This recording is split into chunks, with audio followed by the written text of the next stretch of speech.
Okay, last time we stopped here. Today let's continue the chapter 2. So first let's start with the most important concept in Python, which is mutable and the immutable object. So what is mutable?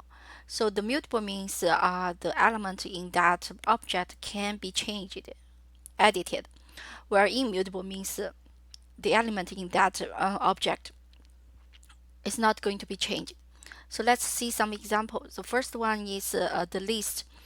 A list, you define a list to a list, which has three elements and indexed from 0.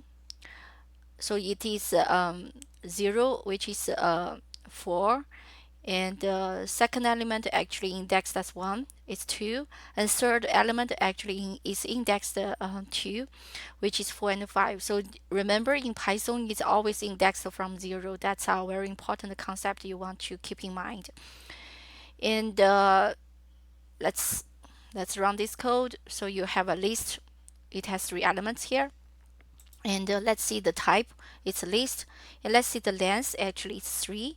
So note this 4 and 5 is putting in this in a um, bracket, which means it's just one element. So it's 3 element. And the second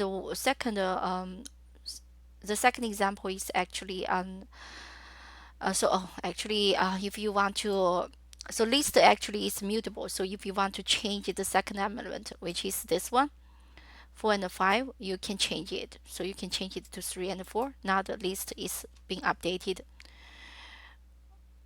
with this new assignment. Another example is the tuple.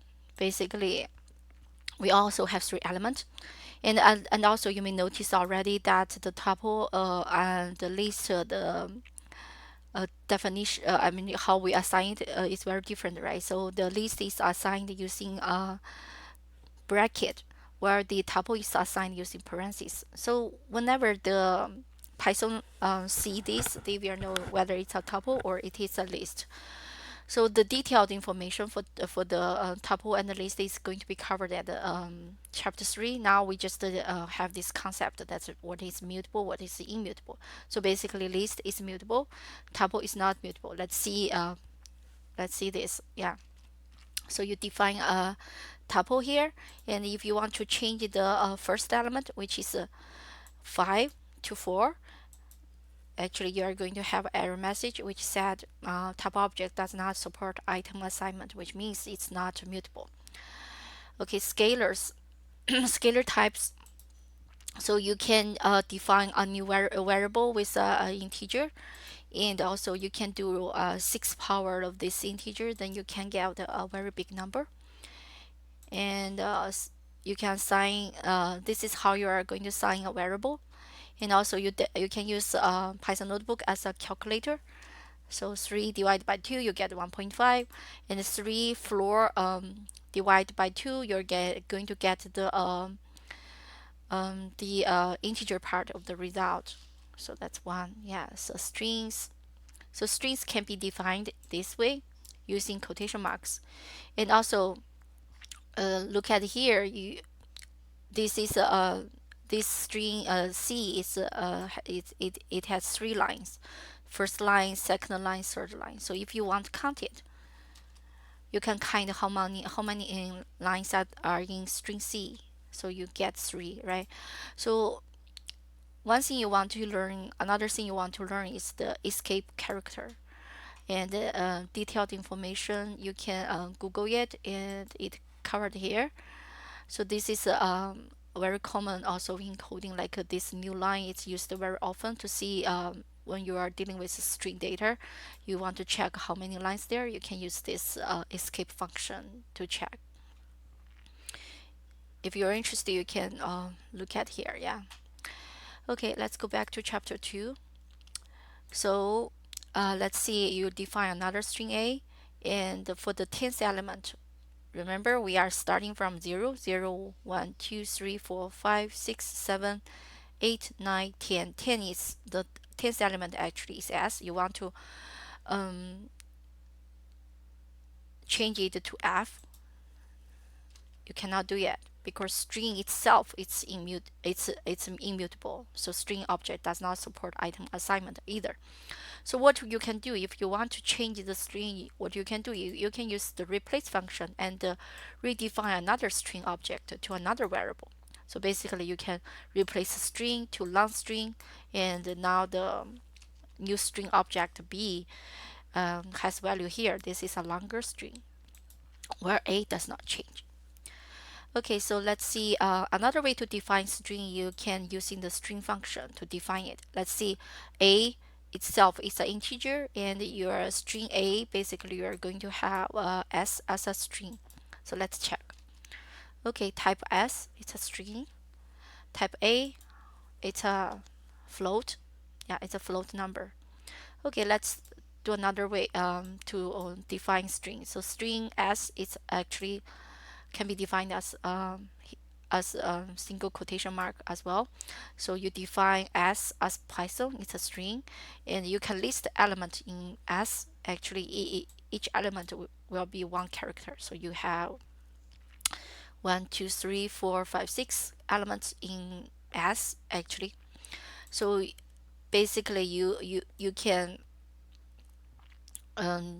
reach individual element of the string in the string variable, right? So you if you want to subset the string using from 0 to 2, and you can get a pyt. So uh, let's stop here and explain in more details. So this is how you're doing a subset of anything, right? So basically you want to use the index. Remember, we always index from 0. So here, nothing right here. That means starting from 0. And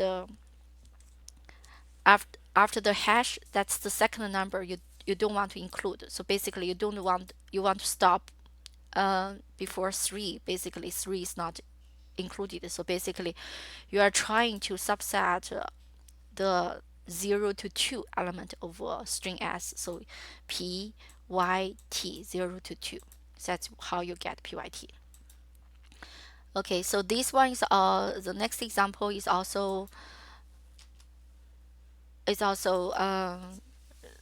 regarding the escape character, right? So strings and the escape character sometimes Python can be confused whether it's part of a string or it's escape character, right? So let's see here.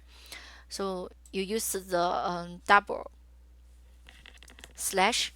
So basically, it understand it's the slash is part of the string, so you can have slash here. And another way to do it, what you can do is you can put roar here, so that it understand this hash sign is not an escape character. So R stands for roar. So basically, if you want to print it, it will has hash sign in within the string, and Python will not mistake it as a escape character. And Python understands it's a part of this string. And the next example is how can we do mathematical calculation to string? Yes, we can, but the result is not like a number, a numeric value, where you can have like a number in the end, right? But here, if you add the string, basically you're pretty much just concatenate the two strings, and this is the result.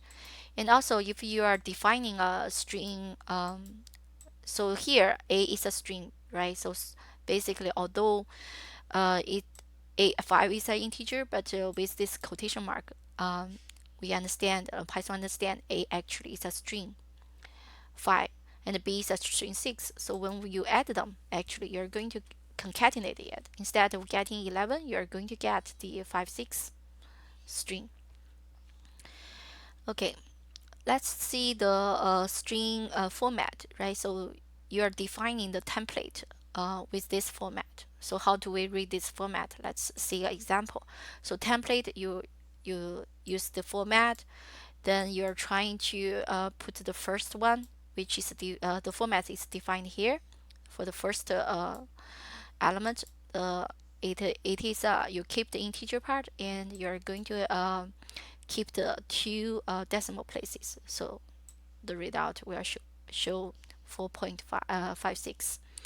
And the second element actually, that's a string. You are going to keep everything, so you keep everything here.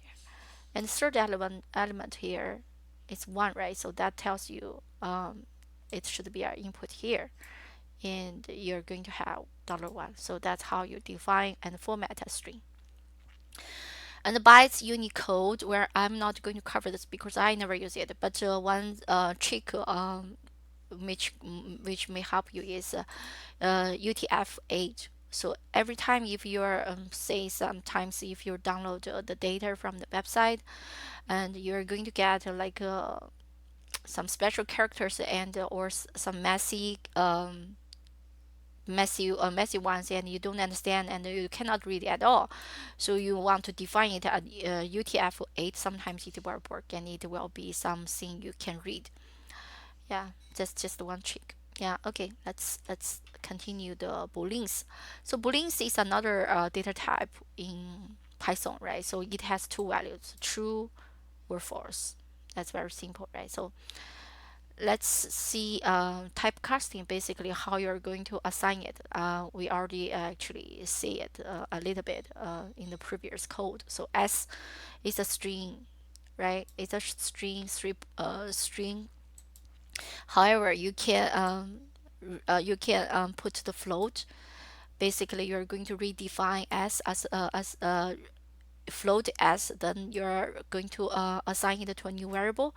If you look at the new variable, actually it will be converted as a float. And also, if you for float, you can convert it to integer. So basically, you can put integer function in front of it. So you're going to have 3. And also, you can say, okay, this one you want to change it a Boolean value, Boolean type. You can do that, put Boolean in front of it, so you can have true. And Boolean 0 is always, you're always getting a false. Okay, so another data type which is standard as alone is none. So you can define A as none, and you can check whether A is alone is true. Okay, 5. You define B as 5, and is B is not a none. That's true as well. So you get true. Okay, so type none actually it's by itself. It's a unique data type in Python. Yeah. Okay, so how we are going to use none, right? So a lot of times when you define a function here, there's an example, right? So you define an add and maybe multiply function here with three inputs, A, B, C, and the C could be none, right?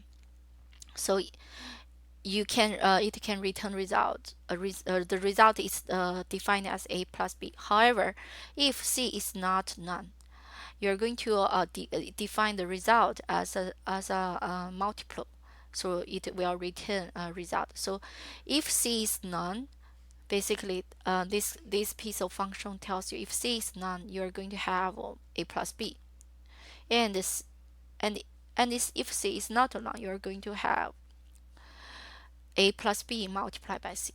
That's what you are going to have. Okay, so that's how we use none to check the input values for these parameters. Yeah.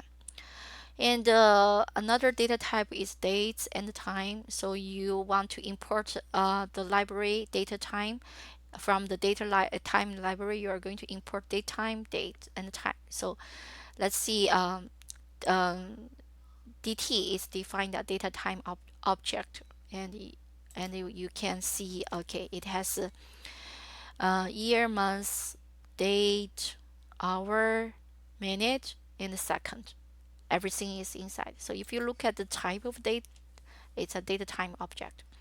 And if you want to see the date only, so you can type dt.day, and it will subset the day for you. And if you want to check minute, you can do minute.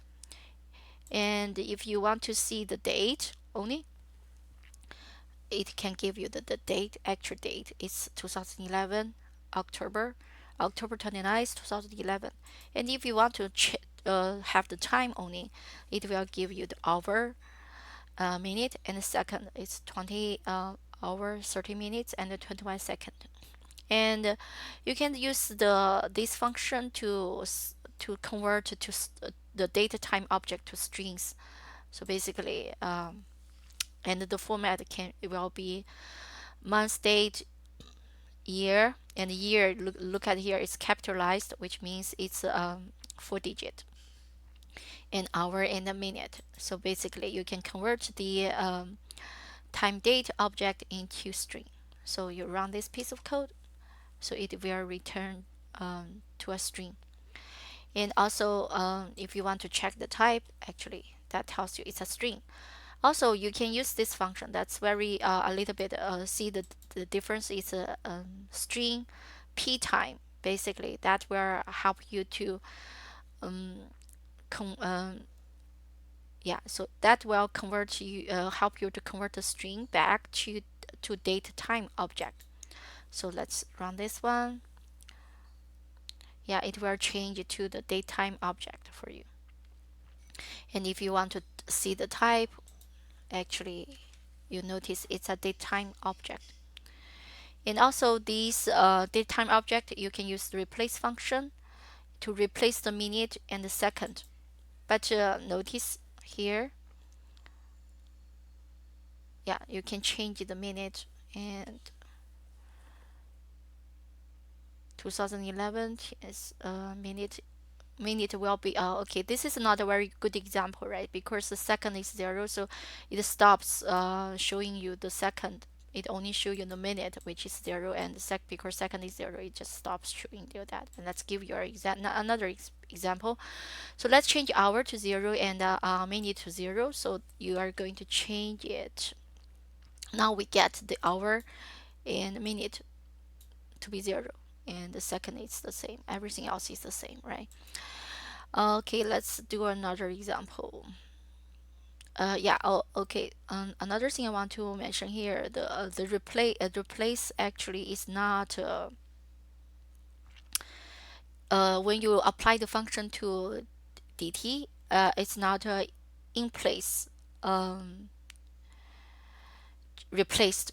What is in place in replace? That means the dt object itself does not change. So if you run here, you can see the dt object itself does not change. What changed is if you want to, you can what you can do is you can going to reassign it to a new object. That new object will be reflecting these new changes like hour 0 and minute 0. Let's run this one. Okay, dt1, which is assigned as new project, which is using the dt, and you are going to replace the hour and minute to 0, then you get the new object of dt1. Yeah. And also we can do some mathematical calculation to this datetime object. So basically you can what you can do subtraction using the day2 minus date. So you get the delta, and the delta itself is also a data time object, and it will calculate the difference of the date and the difference of the seconds. Yeah. And also, if you look at the type delta, I mentioned it already. It's a data time object as well. And you also can do our add. So when you add the date and add the delta, you're going to get the date 2 again. Yeah. Okay. Next topic is the control flow. That's also it's a very important one as well. So what Python so everybody is familiar with this one, right? So first thing I want to mention it. Um, in Python's language, you use this column, which means the following code actually belongs it's subject to this column code, right? So basically if x, so basically when you are trying to understand it, is if x is less than 0, then it will print it's negative, right? Also, you notice this indentation, right? So basically it uses the 4 spaces to indent. That tells you this piece of code is under this condition. And if you want to more complicated code, basically this is the format, right? So you have if x is smaller than 0, you're going to print it's negative. Else if x equals 0, and this print is subject to this condition, right? So you're going to print equal to 0. And else if 0, x is between 0 and 5, you're going to print this one. And this one is subject to this condition. And everything else, you're going to print positive and larger or equal to 5. That is subject to else. So that's the format of if else control flow. So let's just look at the example. So uh, you notice here we also have this one, right? So this one is a semicolon. That semicolon. So basically, if you want to put several Python code in the same line, you can use this semicolon. Otherwise, you don't need any semicolon at the ending of the code command. Although we can put several code in the same line, but we don't recommend it. So, but here, let's just look at here. So you assign 5 to A, you assign 7 to B, and C is 8, D is 4. So if A is less than B or C is bigger than D, you are going to print made it. And when you run this piece of code, actually A is A is less than 7. So this code is satisfies condition. It print out made it. And if you look at here, all this greater sign give you a Boolean output, which is true. Yeah, let's run this one again. Okay, for loop. That's also very important concept, right? So basic format is a for value in some connections. This collection should be iterable. Then you do something with this value, right? So this is the basic format of this for loop. Let's look at an example. Okay, so you have a sequence which is defined as the list. It has 5 elements and 5 elements, right? And now you are defining a new variable which is called total. Total starts with initial value as 0. You want to initialize a variable which has not, if it is not showed up in the previous code, you always want to initiate a variable. So this is initialized variable. We are assigning 0 to this new variable.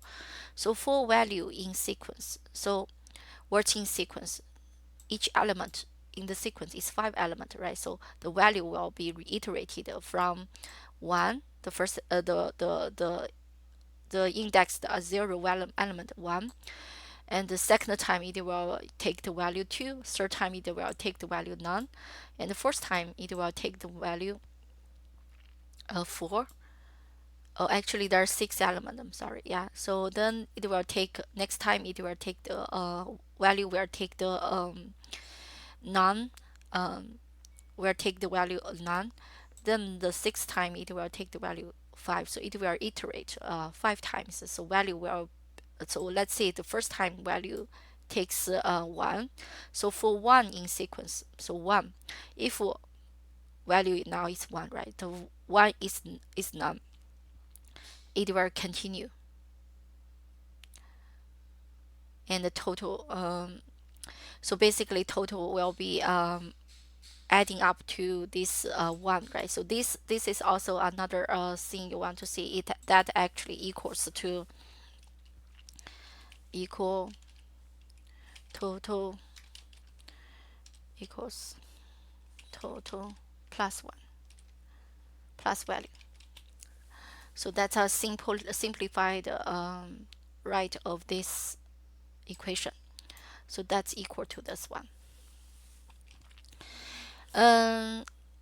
So what is continue? When you look at when you see continue, that means if this condition is met, it will continue. If the condition is met, it will ignore anything below continue. It will go back to the loop.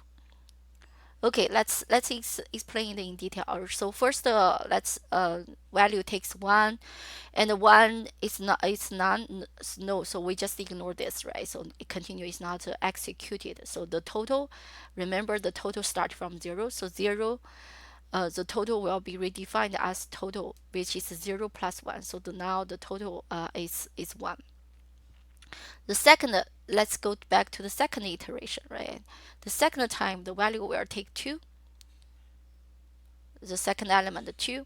So it's two, it's none, it's not none, right? So it will ignore this continue. It will just go execute this one. So now the total is one, and the value now is two. So the total now change to three.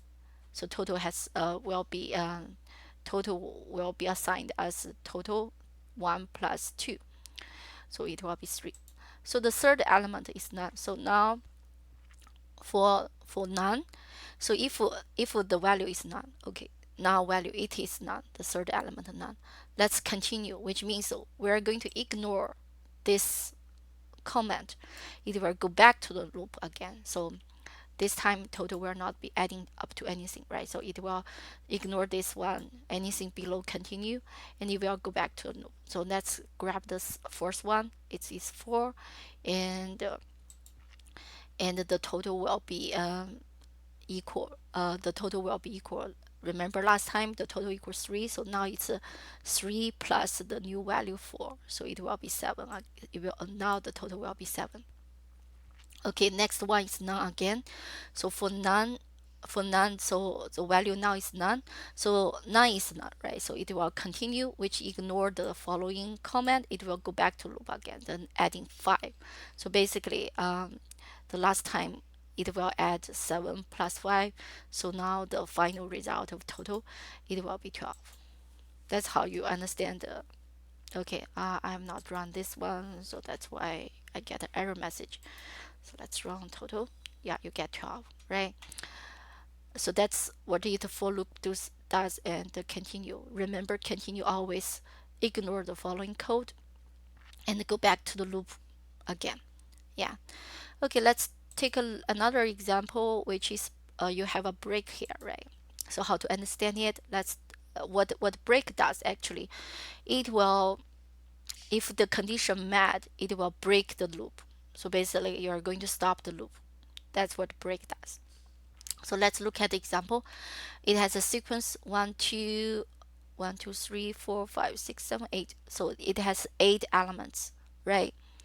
So let's start with a number, a variable, initialize it to 0, right? So for value in sequence, so for value in this sequence, so it will take the value of each element from this sequence. And if value equals 5, it will stop the loop. Okay, let's see how it does it work, right? So first time it will take 1. Does 1 equal to 5? No, so it will ignore break. It will go to here, and it will add 1 to the total, basically total until 5. This value will be updated with 1. So now instead of total until value, instead of 0, it will be 1. The second iteration, okay, for value in sequence, so 2, now value is 2, and it's not equal to 5, so it ignore this break. It will go to execute the last one.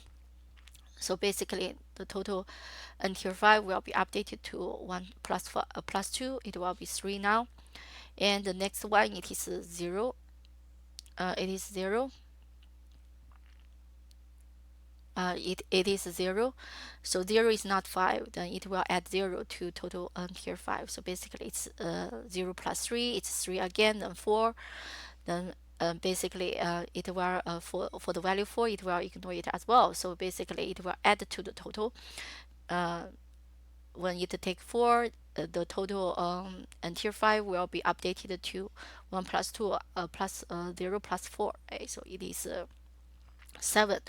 Then we are going to grab 6, right? So 6 will be added to this again though, so basically it will be 13, right?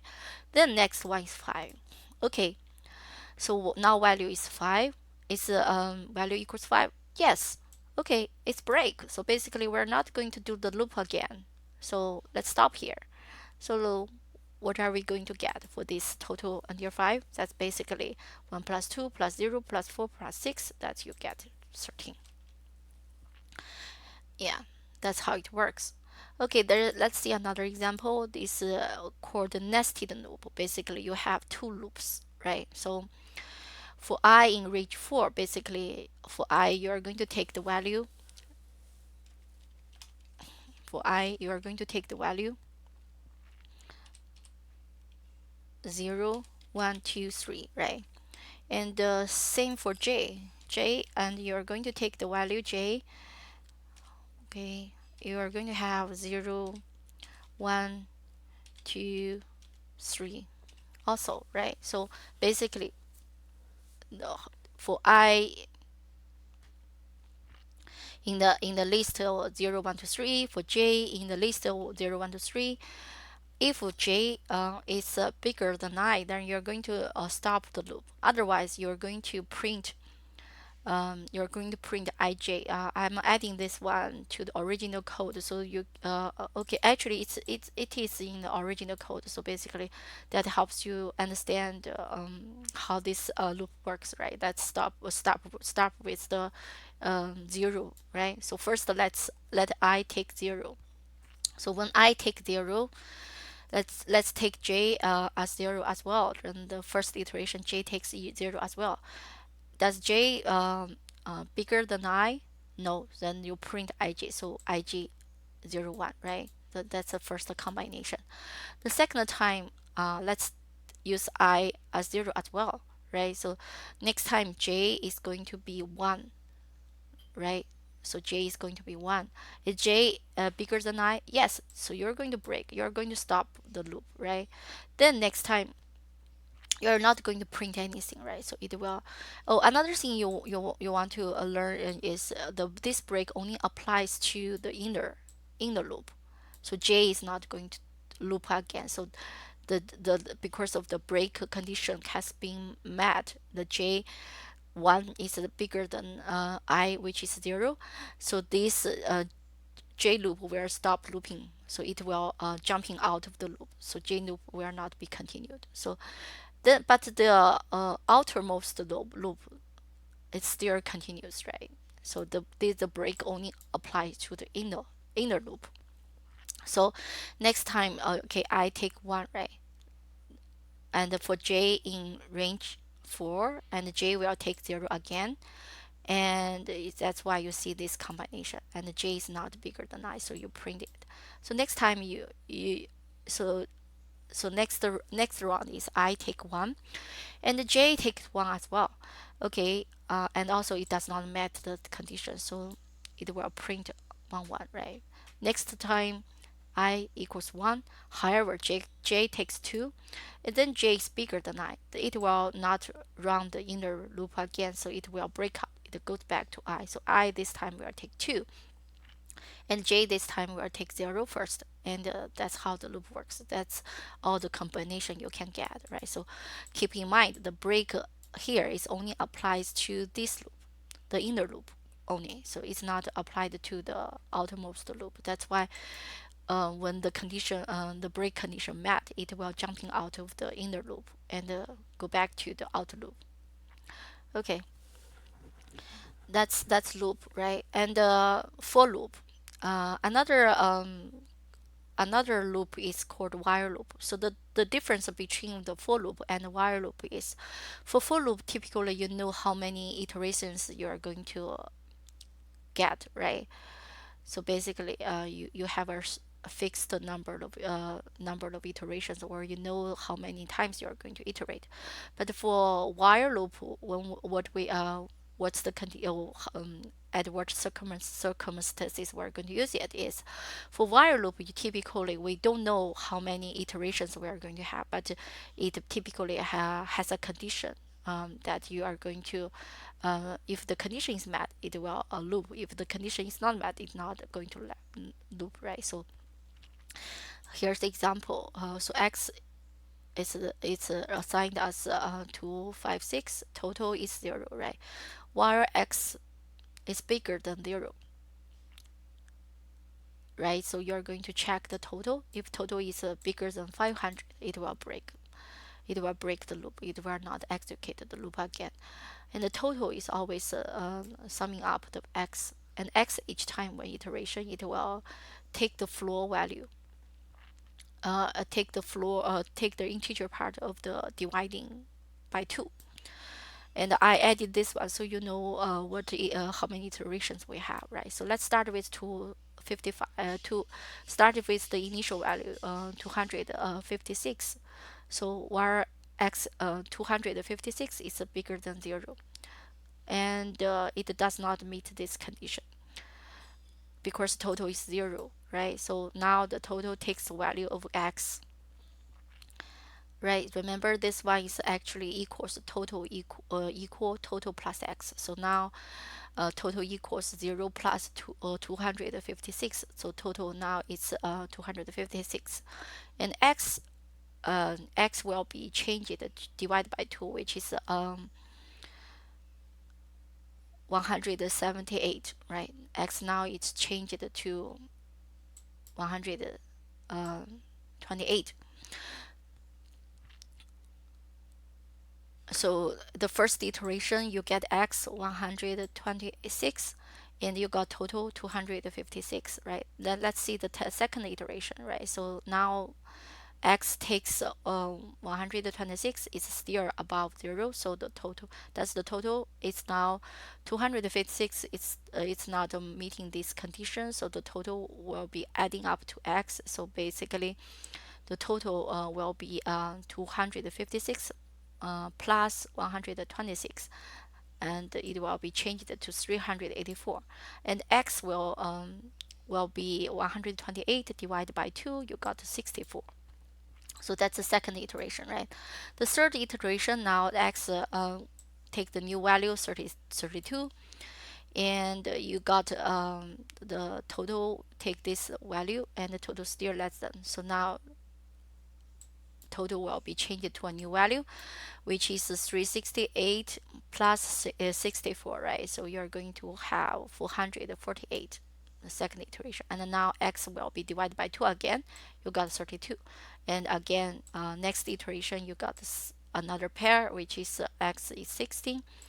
And you got 480. Let's see the last iteration, right? So now the total equals 496, and x is 8. So let's put 8. X equals 8 here. So x is bigger than 0. Is total bigger than 5? No. So let's say total will be x 8 plus 496. Now total is equal 500 or 6 or 4, right? Now x will divide by 2 again. So now x is 4. And now you are reaching the total is reaching 500 or 4, right? So let's say, okay, total is bigger now, let's break, so the whole loop will stop. So that's the last iteration. You got 4 as x value and 500 or 4 for total. And if you are going to check total, not this one, yeah, I didn't run this one, that's why it is take the value from last time, so the total is 504. Okay, another one you want to learn is parse, right? Other than continue break, you have parse. Parse is very simple concept. You just want to help with the format if else, right? So you do parse, basically that tells you you don't do anything at all, right? So if x equals 0, you just don't do anything. That's parse. Yeah. Okay, range is a very also important concept, right? Range 10, that means 0 to 10, that's the range. But if you list it, you can see it starts from 0 and give you 10 numbers, 0 to 9. And another one for range actually is you start with 0, you defining the starting point, and the ending one, but this one is not inclusive. Basically, this is the first you can understand it as this is the first number you don't want to include. So 20, and you step by 2, so that's give you 0 to 4, right, and up to 18, and you don't want 20 is not inclusive.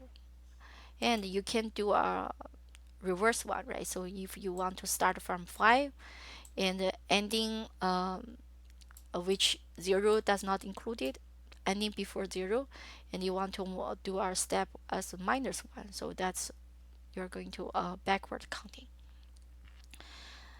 And another thing you can we use very common is we are starting with a list with 4 elements, and instead of putting the number for the range function, you can use length sequence. Basically, length sequence gives you 4. Yeah, you can do this one. Let me try to do this one. So basically, you can run this piece of code, and you can see the length sequence, right? So that gives you 4. This we use it very often. You don't, if you have a long list, you don't want to count, so basically you just put a length before the list, then it will calculate it for you, and it will generate the range for you. So let's run this one. And for while, because the last element is 4, so the sequence of 4, it will give you number 4 for while. Okay, this one I also this one has a big number, right? So another loop you want to take a look. You start with sum equals 0, which is initial number of the sum, and for I in range, which is 100,000, is a big number, right? So if I divided by 3 equals 0, or I mean this is a modular operator.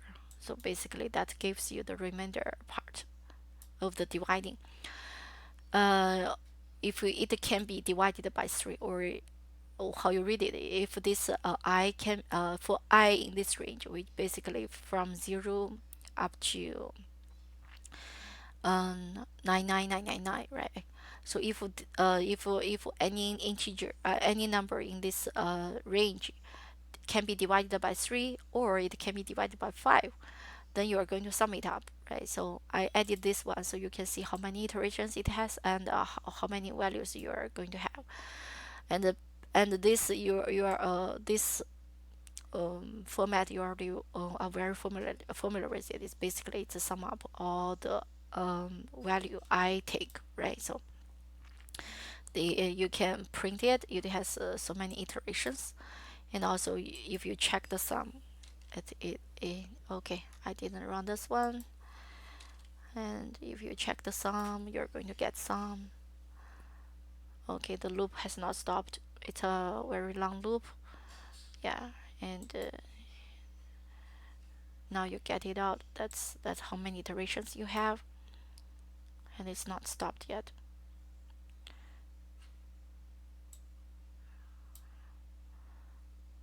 Okay, that's really a big loop. Okay, as you can see, the last number it check is this number, right? So 100,000 is the first number you don't want to get. So that's why you get I ended up in this number, and this basically is the sum of all the integers I take, which can be divided by 0, by 3, or divided by 5. So if you check sum, that's the final sum, right?